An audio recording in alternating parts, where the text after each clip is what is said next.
అందరికీ నమస్కారం. నా పేరు బడ్డి మురళి. ఇచ్చాపురం నియోజకవర్గ ఇన్ఛార్జ్గా ఉన్నాను.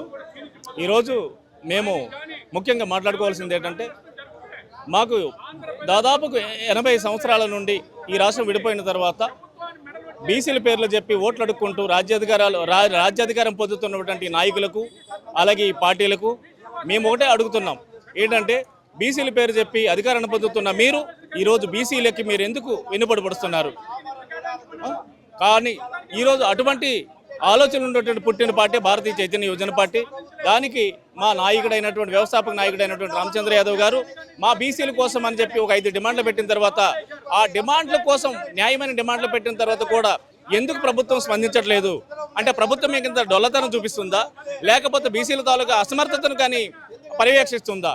ఇది మాత్రం కంపల్సరీ ప్రభుత్వం సమాధానం చెప్పాలి.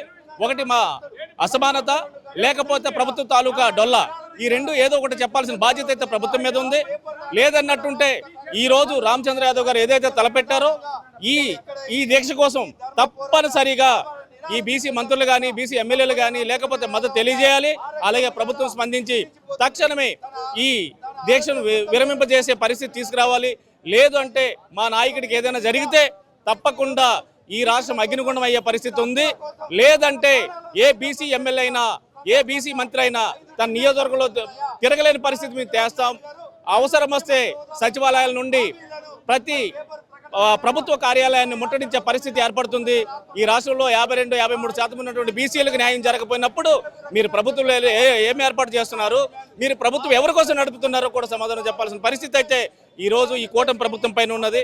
మీరు ఓట్ల మోసంతో వచ్చి రిజర్వేషన్లని అవన్నీ హామీలు, దొంగ హామీలు ఇచ్చి మీరు అధికారం పొందిన తర్వాత ఇలాగ బీసీలను, ఎస్సీ ఎస్టీలను, బడుగు బలహీన వర్గాలను ఇలా నడ్డి విరుస్తున్నారని ఇప్పటికైతే మీ డొల్లతనం అర్థమైంది. కాబట్టి ఇకపైన ఏదైనా జరిగితే, మా నాయకుడు జరిగితే ఇది రాష్ట్రం అగ్నిగుండం అయ్యే అవకాశం ఉంది.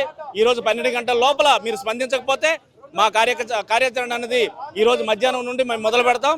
దానికోసం మీరు సిద్ధంగా ఉండండి. మా ప్రయత్నం మేము చేయడానికి సిద్ధంగా ఉంటాం.